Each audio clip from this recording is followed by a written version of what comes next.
Barbie News. And tonight we are discussing how the prison system actually works and not how we were told it works. So the system is not broken. It's doing exactly what it's designed to do. When someone gets hurt or dies in prison, the goal is not fixing anything. The goal is to protect the institution and the people in charge. That's why they slow everything down, they announce an investigation, time passes, people get tired, attention fades, and nothing changes. Then they make sure no one important pays for it. No one gets fired, no one gets charged. People actually resign, they transfer to different facilities, or they retire. That's not accountability, that's how the system cleans its hands.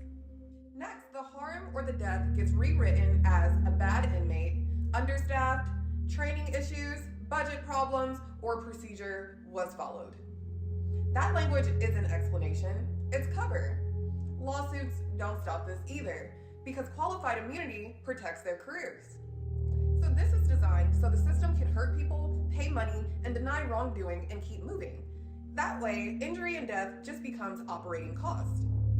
They also allow drugs inside the prison, not by accident, because we know contraband requires access and tolerance. The drugs are allowed to keep people addicted, unstable, and easy to control. When someone overdoses, the blame shifts to the person and away from the system. So the institution avoids scrutiny, and families get silenced.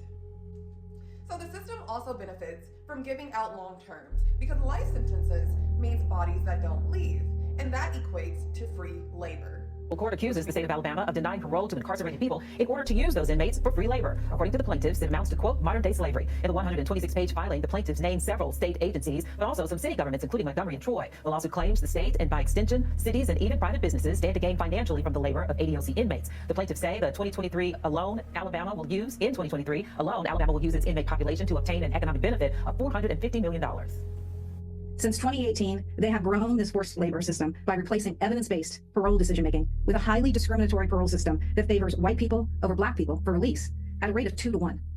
The suit we filed alleges this forced labor scheme violates the U.S. Constitution, the Alabama Constitution, and a host of federal laws. Which means no reason to rehabilitate. Containment and control is the goal. So the system hires people who treat danger, drugs, and death as normal. They need people who can operate inside a violent system without stopping it. Those people stay, those people get promoted. That's why the same prisons remain deadly. That's why the same deadly prisons also have the same names coming up in lawsuit after lawsuit after lawsuit. And families can never get answers. This isn't chaos, and this is not incompetence. This is design. Court doesn't exist to deliver the truth either. It exists to protect the system it built. Court filters the truth and limits it. So when you think of court, the court is not here to help the families. The court is here to protect the system it built. So any truth you bring into the court, they will delay it or they will kill it quietly. Cases only move forward when the system fails to contain them, not because accountability is wanted. So the truth isn't judged by whether it's real, but it's judged by whether it's inconvenient for the system. That's how the system works. So stop saying that the system is broken. The system is functioning exactly how it's designed. Dare defend our rights. That is a motto of the state that I think matters. We have the opportunity to push back against what we think is an overreach of the Department of Justice. We don't necessarily embrace the fact that Washington, D.C. has all the answers. We want to be able to do it ourselves in ways that we think make sense for Alabama. And in fact, the governor's plan demonstrates that. State lawmakers use money from the education budget. You're literally robbing our children to pay for these new prisons. Are you still supporting the $100 million going to the prisons from the education fund? Sure. This is Ouu Barbie News.